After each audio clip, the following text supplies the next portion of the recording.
What's going on, guys? Welcome back to our YouTube page. Dillon Jason here, bringing you guys another 2-Minute Tuesday. I know it's Thursday, but I've been doing a little bit of traveling for the past week. I went on a road trip, just got back, and after the success of our last few 2-Minute Tuesday videos, we definitely wanted to hit you guys with another one this week. And we have a really cool topic that we're going over today. We're going to talk about a few different ways that you can achieve a really cool splatter effect. So let's go ahead and throw 2 minutes on the clock and dive right into it. So today I'm working on a pretty cool pair of Wu-Tang Jordan 5s, and I'm going to be doing a few different versions of splatter, like I said, throughout this shoe.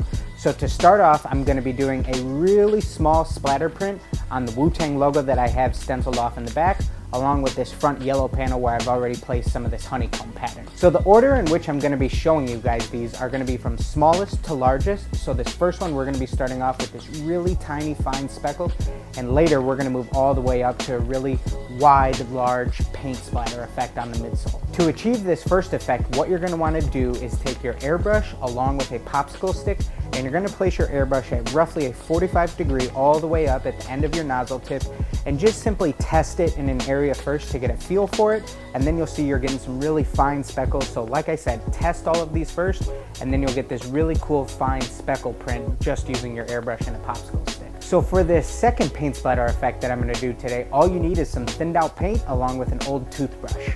So like I said, doing this Wu-Tang design, I'm going for this kind of cool street, grungy, almost like spray painted wall type look. So I'm going to add a little bit of a splatter right behind the two logos, the Wu-Tang, and then along with the cream on the inside. So all you need to do is take some of your thinned out paint and then simply rub your thumb along the end of the toothbrush and just kind of, like I said, practice it first, get a feel for it, do it on a sample piece of paper against a blank wall, whatever, and then go ahead and apply it to your shoe, but make sure you test it out first. So in order to achieve this last effect, which is going to be the largest paint splatter, almost look like some paint blobs, really accidental, all you're going to need is an old paintbrush of any kind, and you want it to be pretty wide, have some old bristles.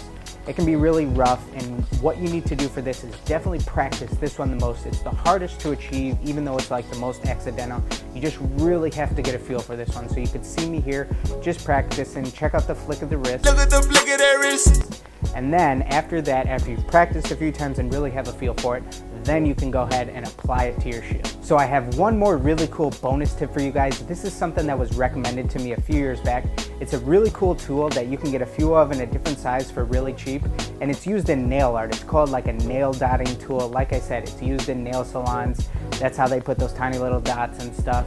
But this is really cool because this gives you those kind of perfect circles with paint blobs. Of course, you could do this with a toothpick or a paintbrush, but you're gonna get some really good perfect circles with these.